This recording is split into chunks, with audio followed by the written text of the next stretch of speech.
Huge weekend, National Football League. It's week 11 of the season. Where has the season gone? But boy, there are some big showdowns. Thursday night football, you got the Philadelphia Eagles, you got the Washington Commanders. You got everything that the Eagles are all about. They're averaging 373 yards per game on offense. Their defense has gotten progressively better. They're giving up just 274 yards per game.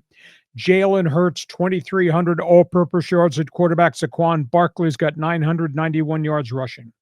Washington's got the kid quarterback, and we're more than halfway through the season, and they have yet to catch up to Jaden Daniels.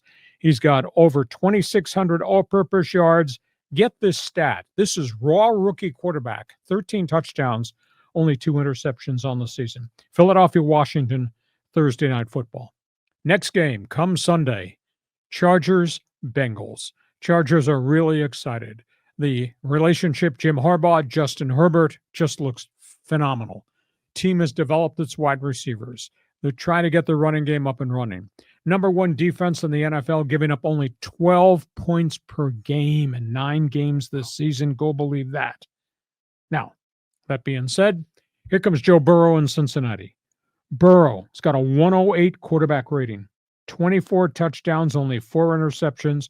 His top wide receiver, Jamar Chase, is averaging 15 catches per game. And lost in all the conversation about the Bengals being 4-6 is this fact. They lost by 1 and by 3 to Baltimore, and they lost by 5 to Kansas City. Wow. They've been in 3 games. They conceivably could have 7 wins on the season. Now, here's the storyline that I'm pitching. This Charger start is great at 6-3. They have compiled their 6 wins, though, John, against teams with a record of 17-40. The next 5 teams they're going to face, 30-14. So they're going to start playing real people, starting with Joe Burrow. And then from Joe Burrow, they go to Lamar Jackson in Baltimore. And they go to Atlanta and they play Kirk Cousins. And then they got Patrick Mahomes at Arrowhead Stadium. And then they finish up this 5-game stretch with Baker Mayfield. So they're playing real people. So you got Chargers, you got Cincinnati. Baltimore, Pittsburgh. I don't understand Lamar Jackson statistically.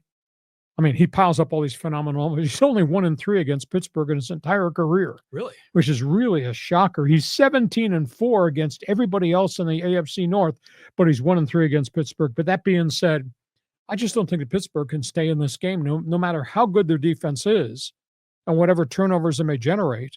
Pittsburgh, even with Russell Wilson, with a quarterback rating of 105 since they came back, Pittsburgh doesn't have the guns to hang in there with Lamar Jackson, with Derrick Henry, with the 2 tight ends, and with the 3 wide receivers. So I think Baltimore just keeps on trucking.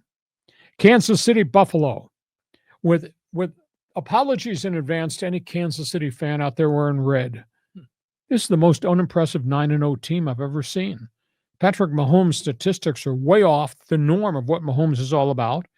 I mean, he and Kelsey have just kind of made it a tight end offense because of all the injuries. Now they're starting to get some of these guys back, led by DeAndre Hopkins and his arrival, but they've not shown the flash and the explosiveness that they've shown before. Buffalo at home, 29 points per game. Josh Allen has just gone crazy at home, throwing the football all over the field. The defense has got 25 sacks, 19 takeaways. Bills have gotten progressively better defensively through the mid part of the season, and now they're going to get Milano back at linebacker. So Kansas City might fall from the ranks of the unbeaten. And the last game, I mean, it's desperation. You got the Raiders trying to save the coach's job, and you got Miami trying to save their playoff hopes. The Raiders have gone back to Gardner Minshew as starting quarterback for the 3rd time after they benched him this year. He's going to start Sunday. And got Tua Tagovailoa, and his offense just does not look like it has the prior couple of years, even with Tyreek Hill and Jalen Waddle and Odell Beckham there. Something's not right, and maybe it's Tua's tentative in the pocket. He's afraid of getting hit, and he's trying to get the ball out of there much quicker.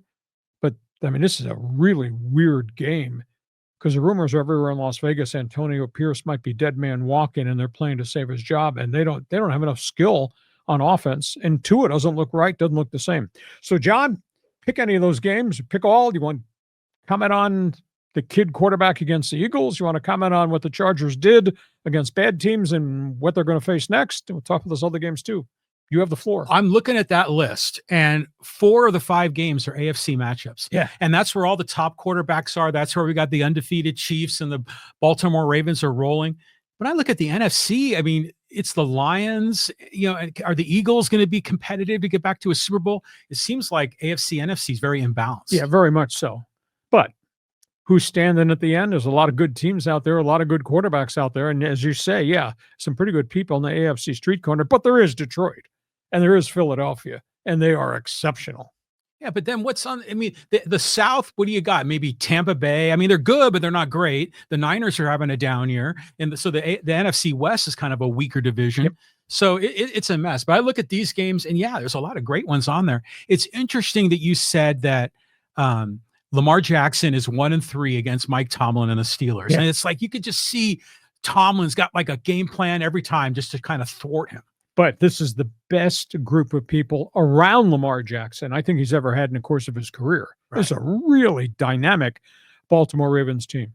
So what do you think of my assessment? Harbaugh, Herbert, compiling his record against teams who are 17-40, and now they play real people starting Sunday. Yeah, it's a big question, right? We knew there was a lot of injuries in the beginning of the year, and they struggled in some games, but they're coming together now. So the question is, are they good enough to compete at the highest level in the AFC? And I think the jury's out on us. We're going to find out. Next 5 weeks, for sure. Okay.